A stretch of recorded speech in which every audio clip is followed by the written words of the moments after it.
بەڕێزان بەردەوامین گفتوگۆ دەکەین لەبارەی موچەوە باسی ئەو دەکەین کارەنووسی موچە نەدراوەکان با فەرمانبەرانی هەرێمی کوردستان چی لێ دێ موچەی مانگی دەکەیدا بەش دەکرێت و دوو موچەکەی تر چی لێ دێ دەخورێ خوراوە تەواو بەتەمای نەبن فەرمانبەران گفتوگوێن پرسوبە سوبابەتاکەین لەگەڵ زۆر بەڕێز دکتۆر فازڵ نەبی بریکاری پێشووتری وەزارەتی دارای عێراق لە هەولێرەوە ڕاستەخۆ لەگەڵمانە دکتۆر سڵاو لێ بێم کاتت باش سپاس بۆ بەشداریکردن لەگەڵمان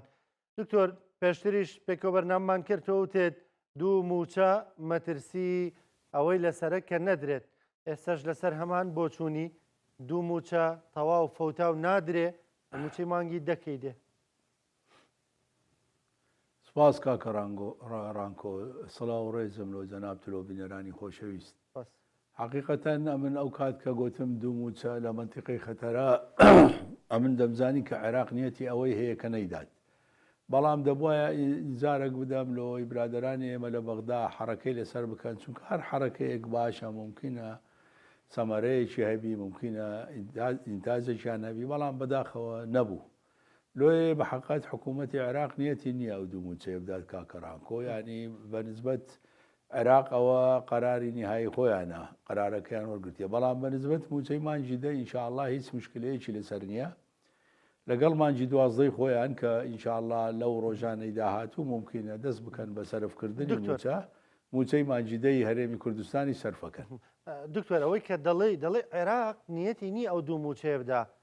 لێرەش دەڵێن هەرێمی کوردستانیش زۆر نیەتی نییە 120 میلیارد دیناری دیکە 320 میلیارد دیناری دیکە بنێرێ ئایا کامیان ینی دەقیقن عێراق ناوێ ئەو دوو موچەیە بدا کاکەڕان کۆ زۆر وازەحە زۆر وازەحە جەنابەت دەزانی ئەنجومەنی وەزیرانی خۆمان هی کوردستان فترەیەک پێشێستا کۆبوونەوەیان کرد بە فکردێ مانگێک زیاتر پێشێستا کۆبوونەوەیان کرد و قەراری ئەوەیاندا کە مەسروفاتی هەرێمی کوردستان کەمکەنەوە لەوەی بتوانن ئەو کات 400 چونکە 4 معاشما بوو 420 میلیارد دیناری ئامادە بکەن لۆ بەغدا بنێرن لۆیە هەرێمی کوردستان ئامادەکاری خۆی کردیە بەڵام هەرێمی کوردستان ناتوانێت لە خۆیەوە 120 میلیارەکە بنێری ئەگەر لە بەغداوە ئیشارەتەکنەیە کە ئێمە فلان موچە سەرف دەکەین 120 میلیارەکە بنێرن لۆیە بە حقیقەت سوچەکە سوچی عێراقە و عێراق زۆر بە ئاشکرا بە ڕۆژی ڕووناک غەدر لە هەرێمی کوردستان دەکاتووە نیەتیان نییە ئەسڵەن دوو موچەکە بنێرن نیەتیان نییە ئەوە معلومەیە کاکە ڕانکۆ عێراق نیەتی نییە و دوو موچەیە بنێرێت باشە دکتۆر بە زۆری زۆرداری موچەی خەڵک نادەن ئەی هەرێمی کوردستان چی دەکا ئەی خۆ لە سەروبەندی پێکێنانی حکوومەتی نوێداین لە سەڵاتدارانی کورد نابێ بڵێن کاکە جارێ و دوو موچەیە بدەن ئەمە بکەن بە مەرج ئەیلانی کەم ئەنی ئەی هەرێمی کوردستان دەسەوەسان دەوەستێ بەغدا غەدر لە خەڵک بکە نەخێر هەرێمی کوردستان حقیقەتەن جەنابەت دەزانی حتا لەو لقائی دهۆک بەڕێ سەرۆکی ئەنجومەنی وەزیرانی هەرێم زەختی زۆر لە سەرۆکی ئەنجومەنی وەزیرانی عێراق کرد کلۆەوەی کە ئەو دوو موچەیە بنێریت ئەویش سوکەوەعدێکی دا بەڵام سوکەوەعد بووە من دەمزانی کە نانێریت چونکە نیەتی نییە برادرانی خۆشمان بە حقیقەت لە بەغدا دەبوایە زەختێکی زۆرتر بکەن چونکە کاتێک کە زەخت لە هەرێمی کوردستان کرا خۆ دەبێت لە بەغدا خەڵکێک کەوی بە دوواداچوونی لۆ بکات و زەخت بکات لۆ ئەو موچانە بە هەر حاڵ ئەو دوو موچەیە ئەو لەحزەیە بەڕاستی فەوتاون ئیتر عێراق نیەتی نییە بیدات بەڵام ئایا چارەسەر هەیە بەڵێ چارەسەر هەیە کاکە ڕانکۆ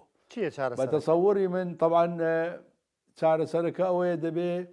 حزبەکانی هەرێمی کوردستان ئەوانەی ئەندامی پەرلەمانیان هەیە لە بەغدا ئەوانەی ینی ئەندامی پەرلەمانی نوێیان هەیە لە بەغدا دەبێت بە یەک دەنگ هەمویان لەگەڵ بەغدا لە کاتی مفاوەزات لۆ تشکیلی حکوومەتی عێراق داوا بکەن کە ئەوە یەکێک لە داواکاریەکانیان بی لە مفاوەزات کە ئێوە دوو موچەتان نەدایە بە ڕۆژی ڕووناک لە هەرێمی کوردستانتان خواردیە ئەو غەدرتان کردیە وفقاً لی دەستور وفقاً للقانونی قەراری محکەمەی اتحادی وفقاً لۆ ئەو پێکهاتنەی کە لە بینی هەولێر و بەغدایە ئێوە دوو موچەتان نەدایە لۆیە پێویست بەوە دەکات کە فەقەرەیەک لە ناو مفاوەزات هەبی بەڵام هەموو حزبەکان بە یەکەوە نەک هەر حزبەک بە جودا بڕوا و بە شکلە قسە بکانە خێر هەمویان بە یەک دەنگ دەبێت داوا بکەن کە لە بودجەی ساڵی 2026 کە حکوومەتی نوێ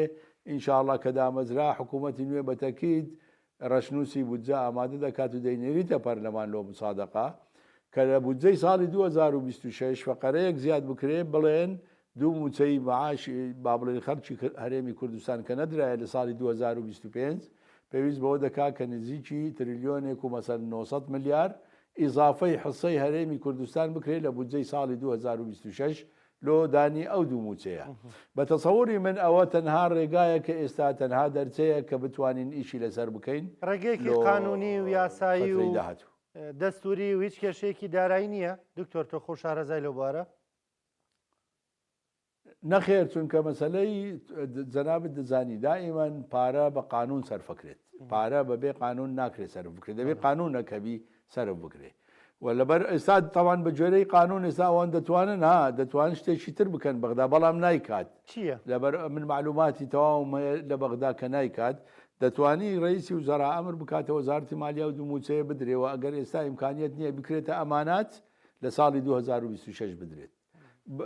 لە ساڵی 26 دوازدە مانگ مەزالیان هەیە کە لە خلالی ئەو دوازدە مانگە و دوو موچەیە بدەن ئەگە کرایە ئەمانات بەڵام بەغدا نیەتی نییە کاکەڕانکۆ دیسان دەڵێمەوە بەغدا نیەتی نییە ئەو دوو موچەیە سەر بکات ئجا لۆیە بەڕاستی دەبی ببیتە خاڵێکی مفاوەزات بەڵێ لە ناحەیەی قانونی ئەتومادام داخلی یاسای بودجەت کرد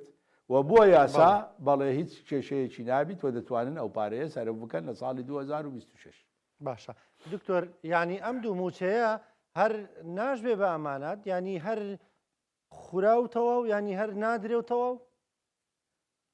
بەغدایانی هیچ بەغدا نیەتی نییە بیکاتە ئەمانات نیەتی نییە کاکە ڕانکۆ بەغدا نیەتی نییە بیکاتە ئەمانات نیەتی سەرفکردنی نییە ئەگەر نیەتی سەرفکردنی هەبی ئەو حکوومەتە ئەگەر پارەشی لە بەردەست نەبی دەتوانێت بیکاتە ئەمانات بەڵام نیەتی سەرفکردنیان نییە لۆی ئەمە دەبی لەگەڵ حکوومەتی نوێ بکەوینە دانوستان لۆ چارەسەرکردنی کێشەی ئەو دوو موچەیە باشە دکتۆر پێت دوایە ساڵی 2026 ساڵێکی باشتر دەبێت لە ڕوویداراییەوە بۆ هەرێمی کوردستان دەزانی کاکەڕانکۆ بە حقات ئێمە ئەمل زۆر لە مێژە گۆتیتم پێویستیمان بەوەیە کە دەستێکی بەهێزمان لە ناو وەزارەتی دارایی هەبی دارایی لۆ چونکە ینی بەڵێ ئەگەر دەستێکی بەهێزمان لە ناو ئەو وەزارەتە نەبی ئەوان هەر وەخت بیانەوێ قەدری خۆیان دەکەن ینی ئێستا تەماشای میسالەکەت لۆ بینم ئەوان ئەوە چەند مانگە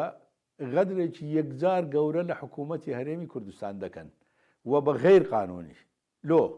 چونکە لە قانونی موازنە کاتێک کە دەڵێت لە مادەی 12 هەرێمی کوردستان پێویستە نەوتەکەی تەسلیم بکات و نیوەی ئیراداتی ناوەخۆ باشە ئەوە چەند مانگە هەرێمی کوردستان نەوتەکەی تەسلیم کردیە و ئیراداتی ناوەخۆش بە جۆرەی ئیتیفاق 120 ملیار هەموو مانگ لۆیان دەنێری و حاضری دەکات هەر وەخت ئەوان حاضر بن 120 ملیارەکەیان لۆ دەنێری بالمقابل هەر لە یاسای بودجە خۆی دەڵێت لەوێ هەر لە هەمان مادە لە بڕگەیەکی تر دەڵێ ئەنجا بەغدا پێویستە کە حسەی هەرێمی کوردستان سیرکە ناڵێ بەسموچە ئینەما دەڵێ پێویستە بەغدا حسەی هەرێمی کوردستان لە بودجەی ساڵی 2025 بنێری واتە دەبێ موچە بنێریت دەبێ هەموو مەسروفاتی تەشغیلی تر بنێریت دەبێ موچەی ینی عفوان موازنەی ئیستیسماری حسەی هەرێمی کوردستان ئەوەندەی کە لۆ بەغدا سەرفکرایە بە هەمان نسبە لۆ هەرێم بنێریت پترۆدۆلار چ نسبەیەک لە بەغدا سەرفکرایە بە هەمان نسبە دەبێت لۆ هەرێمی کوردستان بنێریت پەرەپێدانی پارێزگاکان ینی بودجەی پەرەپێدانی پارێزگاکان چ نسبەیەک لۆ عێراق سەرفکرایە دەبێت بە هەمان نسبە لۆ هەرێمی کوردستان بنێریت سیرکەوە بە قانون ئەوە قانونە هیچ مەجای تێدا نییە بەڵام بەغدا لەبەرەوەی تو دەستێکی بەهێزت نییە لە ناو وەزارەتی دارایی بە دوای بیان و لەو بیانووی بێبنەما تەوان بیانووی غێرقانونی دەگەڕێت لەولا و حسەی هەرێمی کوردستانی نەناردیە موچەش ئەوە دوو موچەی خواردیە ئەنجام موچەی بەکاملی نەناردیە فیحین بە قانون دەبواە لەو ڕۆژەی نەوت تەسلیم کرایە ها من پێش نەوت نارێم بەڵام لەو ڕۆژی کە نەوت تەسلیم کرای دەبواە هەموو بودجەی هەرێمی کوردستان بنێریت لۆیە ئەوان بە دوای بیانووی بێبنەما دەگەڕێن دایمەن و دایمەن دیانەوێ مشکلە لۆ هەرێمی کوردستان دروستکەن و ئەسڵەن نیەتیان بچووکردنەوەی قەوارەی هەرێمی کوردستانە نیەتیان زەعیفکردنی هەرێمی کوردستانە کاگەڕانکۆ 3 ساڵ پێش ئێستا من ئەو قسەم لەگە جەنابەت کردیە کە ئەوان پلانێکیان هەیە لۆ هەرێمی کوردستان بەڵام خوا ڕەحمی کرد ئەو تەغیراتە لە منتیقەکە ڕوویداوە ئەو پلانایان لۆ نەچوە سەر چونکە مادەیەک هەبوو لە ناو قانونی موازنە بە تەمابوون ئەویش جێبەجێ بکەن کە کێشەیەکی یەکزار گەورەی لۆقەوارەی هەرێمی کوردستان دروستە کرد. ئەجا لۆیە ئەمە پێویستیمان بەوەیە کە دەستێکی بەهێزمان لەناو وەزارەتە هەبی لۆی ئیتر غەدرمان لێ نەکرێ بە ڕۆژی ڕووناک و بەبێ بنەما. دکتۆر برادرانی ئێمەش بەڕاستی پێت بڵێم لە بەغدا برادرانی ئێمەش لە بەغدا ئەمن ناڵێم زۆر با بڵێن ئیشیان نەکرد بەڵام دەیانتوانی زیاتر ئیش بکەن. چونکە على الأقل دەیانتوانی شکایەتێک بکەن لە محکەمەی ئیتیحادی لەسەر مەسەلەی دووموچەکە و لەسەر مەسەلەی حسەی هەرێمی کوردستان لەو ڕۆژەیەوە کە نەوتی هەرێمی کوردستان تەسلیم کرایە و دەیان بردەوە طبعاً محکەمەکە. بەڵام بەداخەوە ئەو ئیجراعاتانە نەکرا بە هەر حاڵ لە مستەقبل ئێمە دەبێ بیر لەوە بکەینەوە بەڕاستی کە دەستێکی بەهێزمان لەناو وەزارەتە هەبی لەوەی چیتر دکتۆر غەدرمان لێ نەکرد. دکتۆر زۆر باس لە بوونی دەستێکی بەهێز دەکەی لە نێو وەزارەتی دارایی بەڵام ئێمە پێشتر بۆ بریکاری وەزیرمان نەبووە لەوێ کاک مەسعود حەیدەر لەوێ بوو کاک ڕێباز حەملان لەوێ بوو کە خۆی وەزیری داراییش بوو لە هەرێمی کوردستان پێشتر ینی خۆبێ شارەزایی دەقیقی هەبێ مادام وەزیری دارایی بووە ینی مانگ یەک دوو مانگ تەحمولیان نەکرد هاتنەوە هەرێمی کوردستان ئێم دەستە بەهێزە ینی پێ وایە بێ بەهێزی سیاسی بێ یان بەهێزی دارایی و ئابووری و شارەزاش بێ لەو ڕۆ. بە حقیقت دەزانی ظروفی ئەو دوو برادەرە و دوو برادەرە هەردووچیان طبعاً حقیقەتەن ڕەفیقی من و شارەزاشن لە ئەموری دارایی ینی شارەزایەکی زۆر باشیان هەیە لە مەسایلی دارایی بەڵام ئەو ظروفەی ئەوان لێ چوونە بەغدا ظروفەکە لە مەسلحەتی ئەوان نەبوو لۆی ئەو ئیشکالانە ڕوویدا. بە هەر حاڵ ئەمن قەزدم ئەوەیە کە هەردووچی دەبی هەبیت هەردووچی کە جەنابەت باست کرد هەم جانبە داراییەکە خبرە داراییەکە لەناو وەزارەتە هەبیت دەستێکی بەهێز و هەم لە ناحەی سیاسیشەوە پشتیوانیەکی زۆریان لێ بکرێت. بە تەسەووری من هەندێک برادر لە بەغدا زۆر پشتیوانیان لەو دوو برادرە نەکردووە لا دەیانتوانی هەندێشت بکەن بەڵام بە هەر حاڵ هەندێک مەسایلی جاری وایە سیاسی هەندێک مەسایلی تەنافوسی تەسیرە کات لەسەر زۆر شت بەداخەوە ئێمە پێویستە دەرسی لێوەرگین مهم خۆمانی لۆ ئامادەکەین لۆ ئینشاءالله فترەی داهاتوو 4 ساڵی داهاتوو. باشە دکتۆر زۆر جار بۆ نمونە لە کاتی پرۆژە یاساکاندا ینی پێکۆ کە بەرنامەمان دەکرد میشە دەدوت بۆ نمونام پرۆژە یاسایە لوغمی گەورە گەورەی تایە و دوایش نەمان بینی پێماندا تەقیەوە ێواژێواژی تر ئاکامەکانی دەردەکەوتن پێ دوایە و تیمەی ئێستا بۆ بەغا دەرچوونە بە تایبەت پەرلەمانتەرە بەڕێزەکان ینی کەفایی ئەوەیان هەبێ کە ڕێگە نەدەن پرۆژە یاسای لەم شێوازە بەسەریاندا تێپەڕێ یان پێویستە چی بکەن ئەگەر خۆشیان شارەزاییان نەبێ. زانی کاکەڕانکۆ بە حقەتە من دایمەن گۆتیتم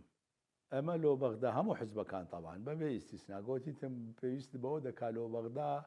ئێمە خەڵکەک بنێرین کە مەجموعەیەک شروعی تێدابی نەک یەک شەرت و دوو شەرت و سێ شەرت چاوت لێبی دە شەرت ممکنە من 15 شەرتت لۆ بژمێرم دەبێ ئەوانەی تێدابی و تەمە ناشم دەکرد بەڕاستی تەمە ناشم دەکرد بە تایبەتی هەردوو حزبی گەورە ینی پارتی دموکراتی کوردستان و یەکێتی نیشتیمانی کوردستان لە ناو بربژێرەکانیان 4-5 ئەندامی سەرکردایەتی هەبوایە لۆوەی لە بەغدا بەهێز بن ئەتو کاتێک مەسەن ئەندامێکی مەکتەبی سیاسی هەبی لە ناو پەرلەمان پارتی و ئەندامێکی مەکتەبی سیاسی یەکێتی و لە هەمان کات 4 ئەندامی سەرکردایەتی هەبی لەو حزبە حسابیان لۆ دەکرێت زانی بەغدا بەڕاستی حساب لۆ زۆر شت دەکات تەمە نام دەکرد کەوابی بەڵام وانە بوو بە هەر حاڵ ئێستا دەکرێت ئەو برادرانە بە حقیقت ئیسیفادە لە خبرەی ئەو برادرانە بکەن کە لە هەرێمی کوردستان هەن ئەگەر ئەوان خۆشیان ئەو خبرەیان نەبی دەکرێت ئیسیفادە بکەن دەکرێت پرۆژە یاسایەکە پێشفترەیەک بنێردرێتەوە لە هەرێمی کوردستان دانیشتنی لەسەر بکەن ئەو خەبیرانەی کە لە هەرێمی کوردستان هەن و ملاحەزاتی خۆیان بدەنەوەن لەوەی بتوانن ئەوانیش دیفاعی لێ بکەن ڕاستە کەمینە و زۆرینە هەیە بەڵام خۆزگە ئەگەر هەروەکو باسم کرد ئەندامانی سەرکردایەتی لەوێ هەبوونایە بە تەسەووری من زیاتر دەیانتوانی دیفاع لەو مواضعە بکەن ئەوە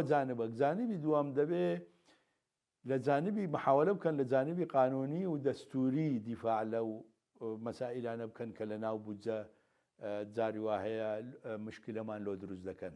زاری وایە مەسەلەن بە کەلیمەیەکی عەرەبی بەیان بە حرفێک شت دەگۆڕێت کاکەڕانکۆ بەڕاستی پێت بڵێم ئەمن پێش ئێستا قسەکەم کرد بەس لێم مەپرسە چۆنە لە ناو موازەنە مادەیەک هەیە جاران بڕگەیەک هەبوو بەڕاستی ئێمە وەکو هەرێمی کوردستان شەڕمان لەسەری کردکە ئەو بڕگەیە هەڵگرن وفعلا بڕگەکەیان هەڵگرت بەڵام بڕگەکە مستەقل بوو بەتەنێ بوو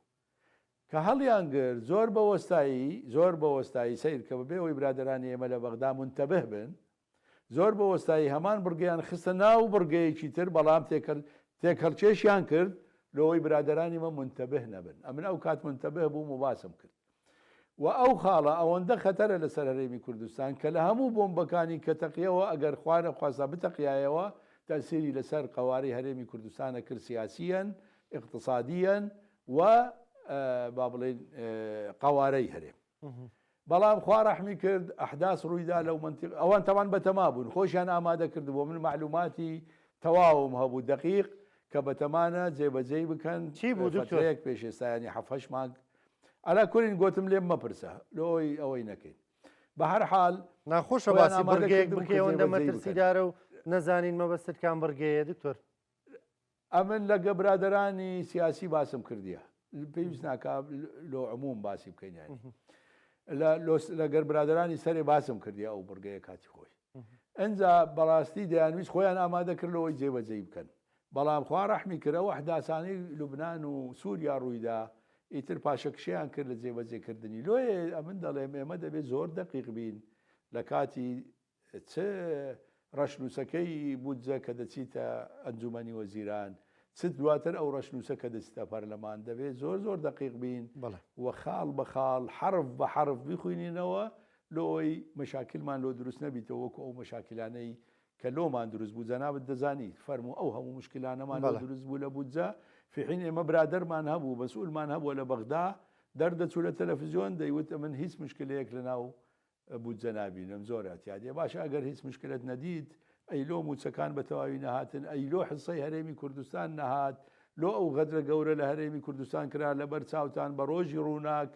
کە هەرێمی کوردستان حەقی خۆی بوو لەو ڕۆژەی نەوتی تەسلیم کردیە هەموو حسەی خۆی لە بودجە وەرگری لۆ کەس نەبوو جواب بداتەوە نازانم على كل حال ئومێدەوارم کە ئینشاءالله لە فترەی داهاتوو ئەوانە هەموو بیتە دەرس لۆمان و بتوانین ئینشاءالله هەموو ئەو کێشانەی کە هەیە بە شێوەیەکی علمیانە و قانونیانە و دەستوریانە چارەسەریان بکەین. زۆر بەڕێز دکتۆر فازڵ نەبی بریکاری پێشووتری وەزارەتی دارایی عێراق سپاس دەکەم سپاس بۆ بەشداریکردن سپاس بۆ ڕوونکردنەوەکانم